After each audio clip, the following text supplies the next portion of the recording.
So the goal of this particular presentation is about home educating using the First Lego League Challenge program in your home and in your community. So it really depends on what perspective you're taking, but we have found as homeschoolers that this particular program works really, really well in facilitating skills that you wouldn't normally have in a traditional curriculum. So we're going to look at how to start and run a team, the benefits of it for the whole family, running a team during COVID, some of those challenges and things that we can do to overcome them, and a little bit about other programs as the kids get older and move out of FLL and into those later ages. So just to get a quick feel for what the basics are of First Lego League, it's divided into 3 different categories of programs, and it's done for specific ages. And the biggest age range that we have is the 9 to 14, which is the challenge, which is what we'll talk about today. There are other speakers that are going to be talking about the other 2 levels and programs, and they're amazing as well. But for now, we're going to talk about this challenge 9 to 14. So the things that we talk about when we first start a team and we think about it as a family are team members, the materials, the meeting, and how you're going to set up your meetings, and then any of the other timeline things, how you're going to set up your meetings and how that's going to play out. So where you can get your team members and coaches really comes down to the sky's the limits. And particularly this year, you have the unique opportunity to have fellow family members or friends that are across in, if you're in one city, in a completely different city, and they can be part of your team, which is a really cool thing. We've never had that opportunity before. Typically, it's a regional event, and your team would be within close proximity to you so that you can have in-house actual meetings and getting together. But having this virtual world allows us to open that up a little bit. So there's a lot of opportunities. So it could be from people who you just know from coworkers that have kids the same age as yours or similar in that age range, to people in the community in other programs and activities. You can have extended family and siblings. So in homeschooling, it's kind of handy because that age 9 to 14 really extends the range of siblings that can go into the same program, which is a pretty big deal when you're trying to multitask numerous kids at the same time. And then when it comes to the coaches, you need at least 2 coaches to run a team. And so that can be your husband. It can also be a teenager in your home who wants to be a mentor or a co-coach, or it could be one of the parents of the other kids that you join in. So that's pretty wide open. In a school setting, they typically are going down the classrooms or the age groups within that particular grade. So when you're doing a home or community program, you can actually open that up to all different ages. So I typically have kids in my teams that are anywhere from 9 years old to 14. And they bring a lot of joy in that process by having that age range. They help each other, and they have to learn skills about how to communicate with different ages rather than specifically just their own age group. So the materials, you have your registration, and that gives you access to a team number and a dashboard that allows you to manage your team and any things that you might need. You have a game mat for the robot missions, which also has individual packets that you get to put together as a team. And you need the table, which is a 4x8 table. I typically put my 4x8 table on top of a dining room table, so I can easily take it off season, and I can break it down, and then it's out of the way for me. But some people will put them on those boxes for garage or sometimes they'll just build table legs using any kind of materials. I've also used bookcases, low bookcases like the IKEA ones, and I just literally put the table on top of it and just the surface, and it's a great height for all the kids to be able to access it. Then there's the robot kit that you purchase. It's either the Mindstorm EV3 or the Spike Prime, and you need a laptop. So you can borrow a laptop as a family member and just kind of designate that one for the season. And you're using that to program, and then it gets connected to the robot and downloaded for the program that they're actually running, the autonomous program software.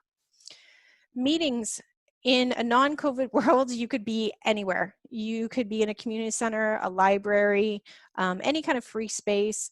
I typically run it out of a space in my home, so that could be between the backyard activities and in my basement or in an attic or in a spare room.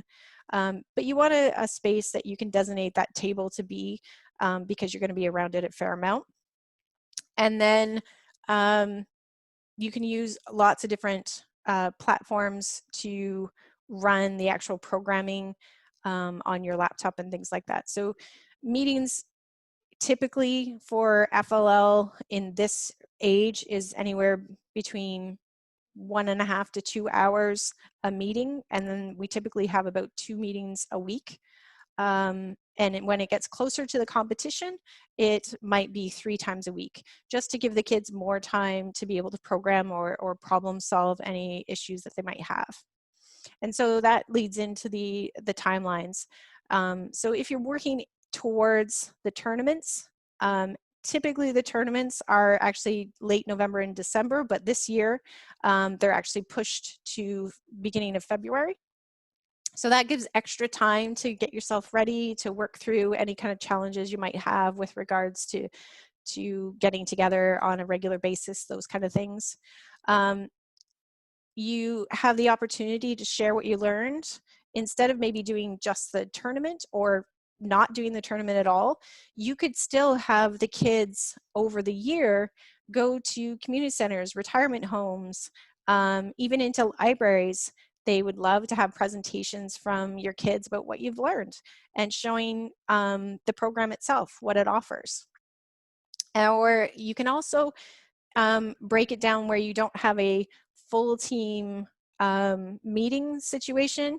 You break it down through the seasons and say, okay, well, this October season, I am going to work on programming and building a robot, and we can do that outside or we can do it in a garage. And then later in the year, we're going to work on project time, and we're going to talk about core values and what that means, and maybe presentation skills. But you can break it down into shorter chunks.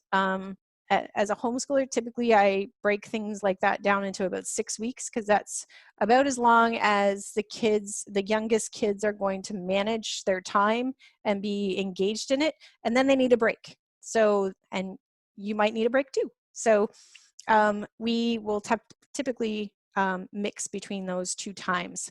So there's multiple different ways that you can actually set up and still use the program without limiting yourself in any way, and it can be very adaptable to what you need. So what do some of these parts look like from an FLL perspective? You have a project component. This is where the team is challenged to learn more about the science behind a real world challenge theme for each year, and each year it's different. So you never have a situation where a student comes in and they don't learn something brand new the next year, which is the beautiful part about the program. There's always learning to be had, and what they grow and get from this is just gold. It's just amazing. It can't be done in many other situations. So they have to come up with a solution to a problem, usually in their community, if they research a problem, and then they'll go and talk to professionals, and they'll have to have a list of questions, and they'll have to be able to, stand up and talk to people that they wouldn't normally talk to. And their ideas end up being received really, really well by those professionals. I've never been turned down from a professional wanting to get to know what these kids are thinking on problem solving an idea. In fact, the middle one is we won a project award this past year, and it's for a plant library. It was affecting the city shapers and how this could work in old buildings and improve the quality of the air. So they came up with it. It's one of those things that they researched a ton of different plants and different ways in which you can implement plants. And it was quite amazing the paths that they guide the team down, because it's something that they have to own and they have to decide where they want to go with it. Core values, particularly when you have a wide range of kids. You can see in some of these pictures that I have some really young kids that are just 9 and others that are 14, just moving out of that path of time. They were all brand new to FLL. So even the 14-year-old had no experience whatsoever to this particular program, which put them on an even playing field, so to speak, but their communication and their ability to do certain skills, they needed to share their gifts with their fellow teammates. And this was also one of those situations where they were able to learn how to communicate with all different kinds of people and all different perspectives and respect and listen to each other. So we find that we use core values in every aspect of the program itself. And that is, I think I spend more time on core values than I actually do on any of the other parts. It makes such a difference to them when they come through it and they're closer together as a team, and they never would have normally been in contact with each other. And now they have these friendships that last a long time. So then there's the robot part of it, which everyone kind of associates FLL with the robot, and that's actually only one part of it. The robot challenge has so many parts to it where it's not actually the parts in the robot itself that they're learning. They're learning problem solving skills and perseverance, the ability to see something, think that it's going to work, it fails like 1,000 times, and then you succeed at that one time. And the way in which they combat that and take it on, and some of them break a little bit and then they build themselves back up as a team together and they support each other. So what I try to do is I put them in pairs, and they pick their mission that they want to work on. And you know what, sometimes the mission is just really challenging, and the wins are that they achieve part of the mission. Or maybe it's something where they realize, okay, well, this one's taking too much time, and there's a time element to it in the actual tournament. So they have 2.5 minutes to do as many missions as they can, and maybe that mission that they had planned that they were going to do actually takes longer. So they have to decide that. They have to work through those challenges and talk to each other and really build each other up as it happens. I also require that in order for a mission to run, it has to run 3 times consecutively, successfully. And this is one of those things where the kids, they see it the first time, they're like, I did it, I got it. And with anyone that knows these robots, all it takes is like a grain of sand on that table and something will go off. And so it's a lovely learning lesson for them to really tighten up. Okay, well, I could do 5 different blocks of programming, or I could do one and it would get it to the same place. And so they learn all kinds of mathematics and efficiency, but really it's that connection between the two of them, that they're going through a process that they never would have needed that other person as much as they do in this particular situation. So the benefits.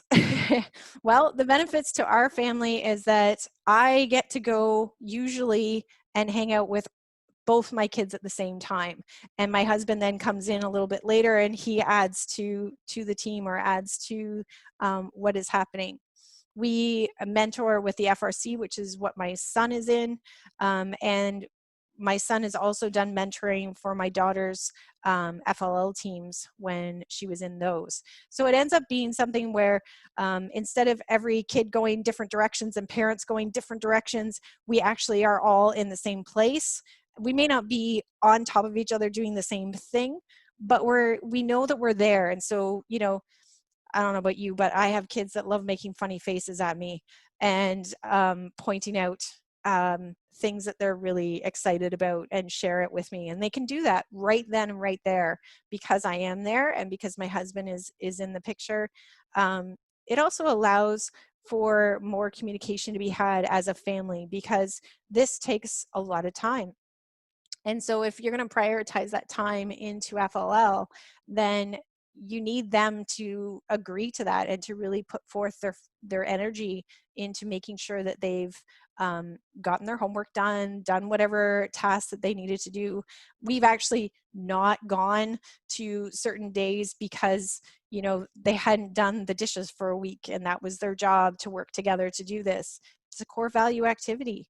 So a lot of what they do in FLL or FRC or FTC, and you'll hear all these different little different programs later, but as they go through this, they learn skills that apply to their real everyday life, which is very special to us.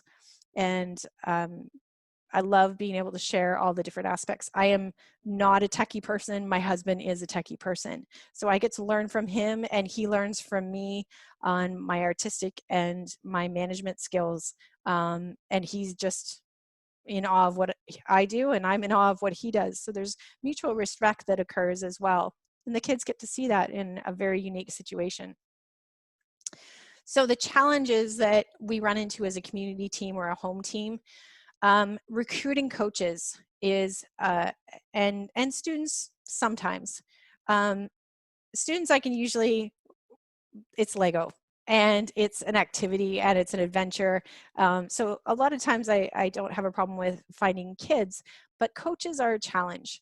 And what you really want to do is you want to find parents and people who you relate with who are willing to go on this adventure with you, because just as the kids are in a team and they're going through this process, so are the coaches. The coaches are learning so much a little at a time.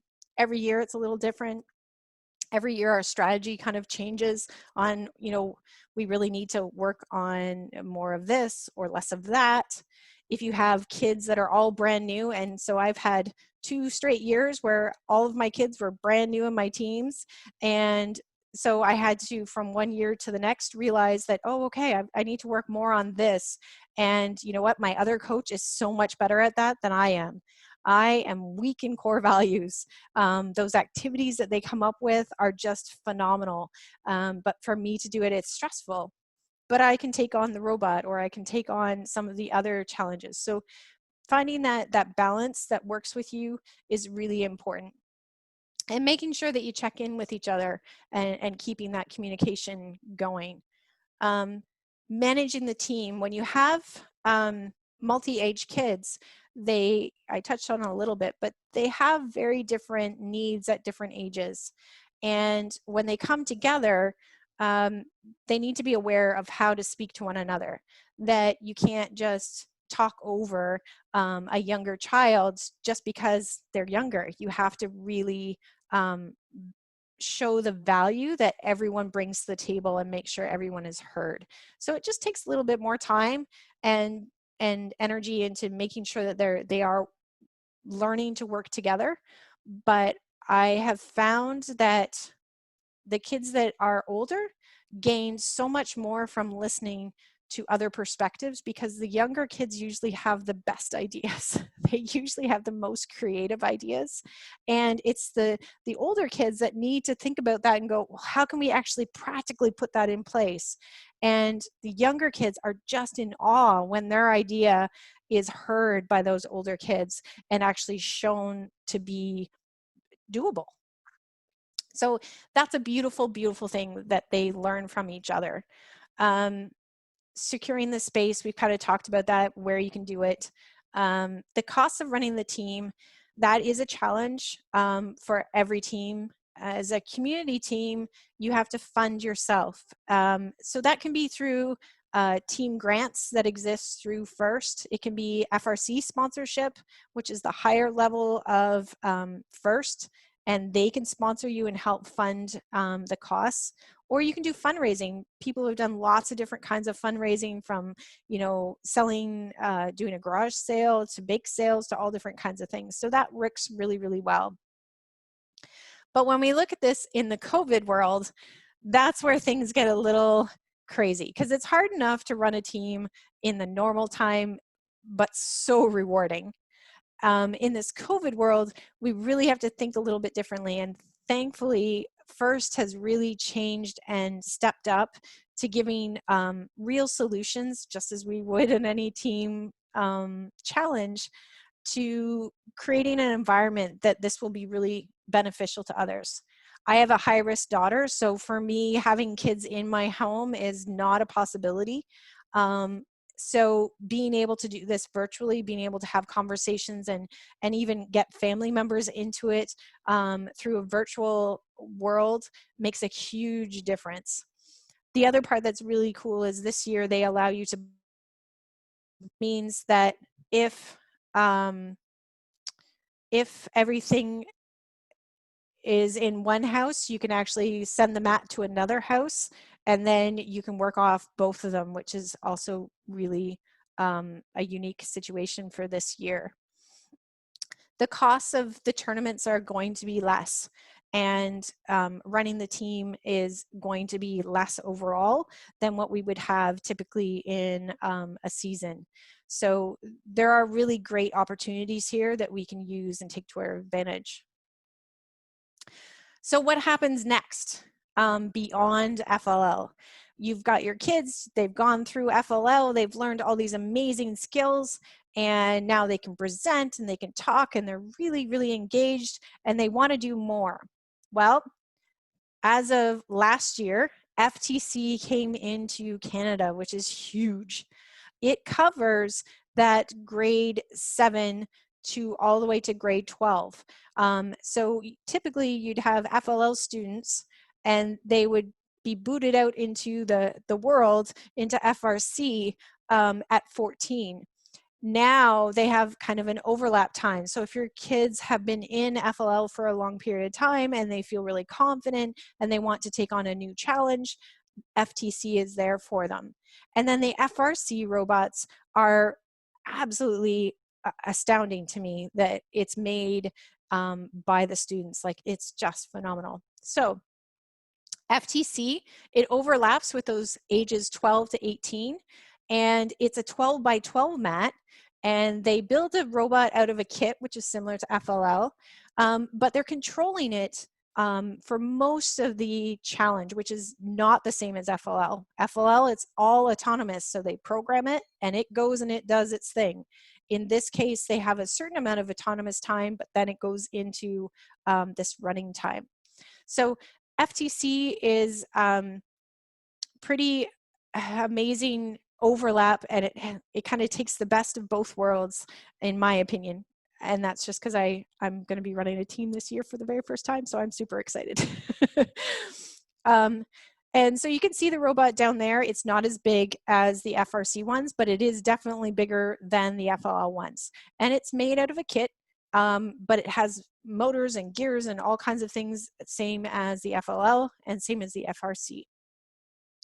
Now looking at the FRC. So FRC is made up of at least 10 students who are in high school, so from 14 to 18, and they are building a full 120-pound robot, roughly, and it makes, the field is on the bottom right here, and you can see there's various challenges on it, and their robot needs to do these things, remote control as well as autonomously for a first section of the challenge. So you can see how it evolves, and then even beyond this, once they leave that high school age, university students a lot of times will come back and they'll be mentors or they'll be coaches on any level of these teams, and they have such an amazing perspective to give to those teams and help them see where they need to go, because they've experienced it. They know those challenges. So it's a pretty crazy option that they can actually do this, and they solve so many things every year. You know, with everything being shut down, I was thinking about how I can encourage the kids on my team to come up with a really creative and unique project idea. This is the first time I'm coaching them this closely, and I want to try and steer them on the right track. And I think normally I do like a field trip or stuff like that, but you know, we can't really do that right now. Mm-hmm. Just curious if you have any insight on that. So you can still reach out to a lot of professionals, which would be the first step in looking at what real problems there are that you can address.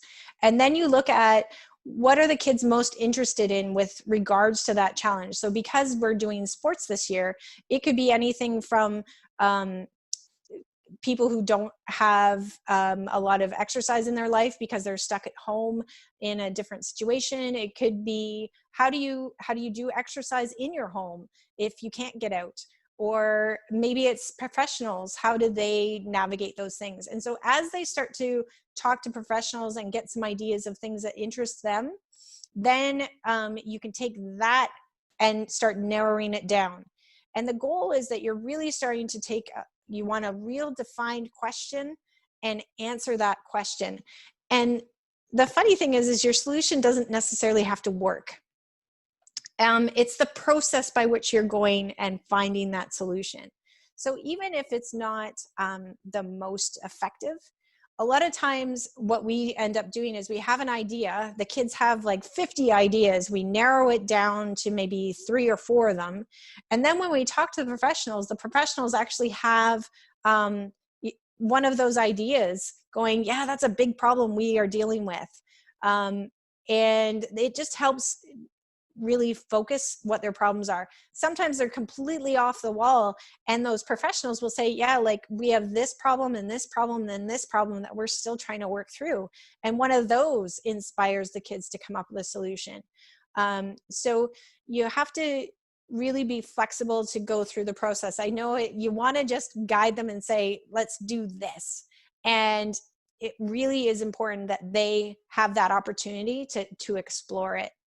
Does that help? Yeah, that's what I'm worried about. I mean, I've got great ideas, obviously, but I want the kids to come up with some. So yeah, that gives me some help. They absolutely will come up with ideas. And the key to coaching it is to say, that's a great idea. Can we add to it? Can we tweak this? Can we put it? And so you probably know where they're going to go, but you're going to direct them with their ideas in place, and you're going to meld that together. Sometimes you run into a situation where the kids just keep going off the rails. They keep going every direction. And you really just have to say, okay, guys, we only have this much time. Let's really focus in. I think this is your best bet based on the professionals that we've talked to. Can we come up with a solution for this? And sometimes that helps bring them back. It's not that they don't want to hit those goals. It's that they really don't see how fast that time goes if you're trying to hit the competition level. That makes a lot of sense. So some other questions that I had, if that answers Stephen's question fully. I had some like nitty gritty questions of where do you get the kits? Do they have to be from a specific distributor? Or can you get Lego from anywhere? So you can't get Lego from anywhere. You can use certain Lego in other places as long as it's official Lego. So if you're making a guide for your robot in home, it can be made of just regular Lego blocks. But in Ontario, we use Spectrum is the place that we purchase. But when you have a dashboard, you can go through there and they'll direct you right to where you need to purchase those things. And then they ship it to you. Oh, excellent. That's super cool. Continuing with that nitty gritty stuff, when you said it can be like any laptop, is as long as it can like run Windows or whatever? Does it have to be, can we use a Mac? Like, Yes. So there's two ways to, two different things. One is the Mindstorm EV3 kit, the actual program itself does not have an online perspective. So once you download it onto your computer, that's it. And in the past, this is where kids lose their programs because if they don't save it, it's gone. In this beautiful COVID world, I'm super excited because now they've opened it up to different program options as long as it is EV3 or the Spike Prime.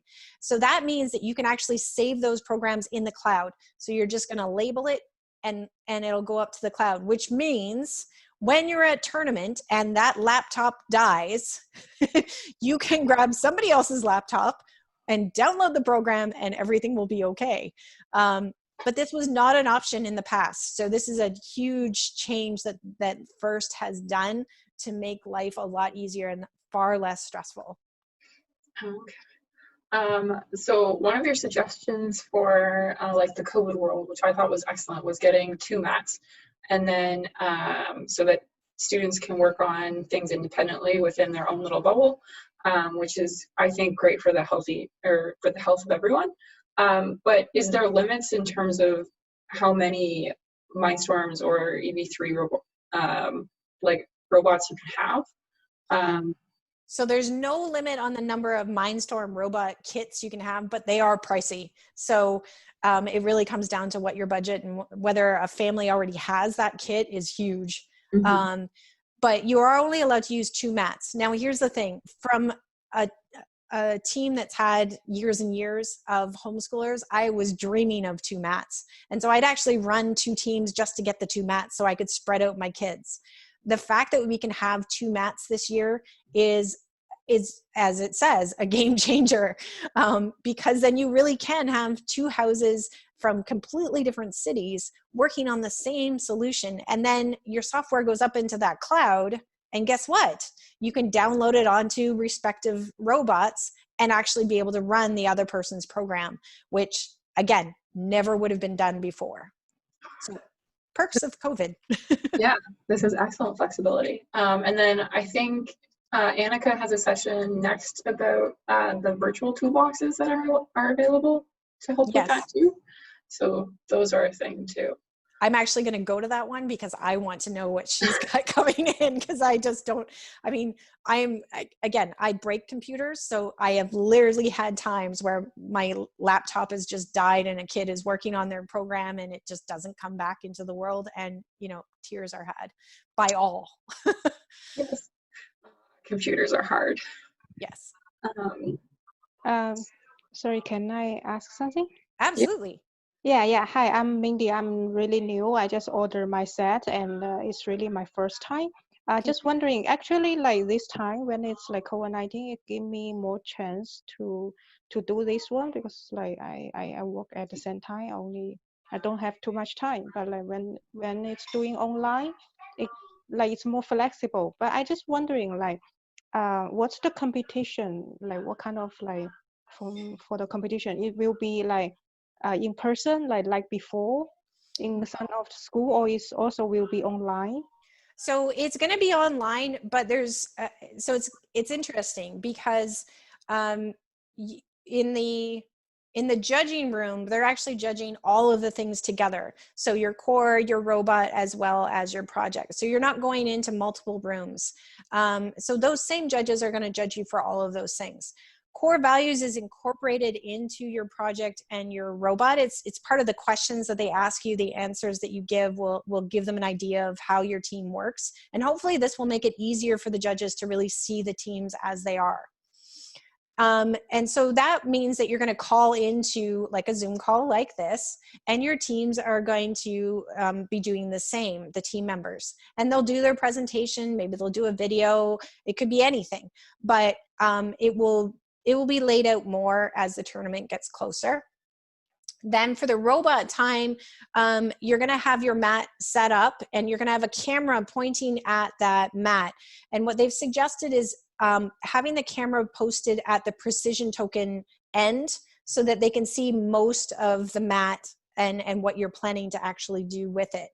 And then you're going to have a timer, and it's going to run for 2.5 minutes. And so whatever points they get, there'll be judges that are looking at it as the robot is running, and there'll be a time limit, and those kind of things will be in place. So that as well is not the same as going to a tournament, but I think it's the best of both worlds, because you're not pre-recording your time. So things happen at tournaments.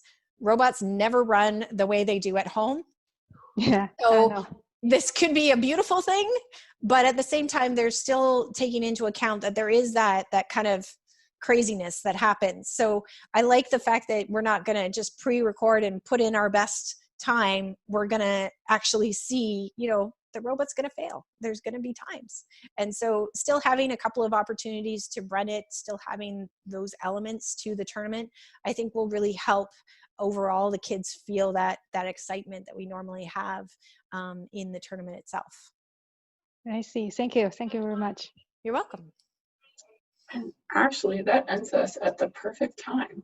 So I would want to thank Melanie once again for her presentation. I learned a lot, so I hope you guys did too. And just one thing, if anyone has questions that they didn't get answered, you can email me at frozenturtle.gmail.com.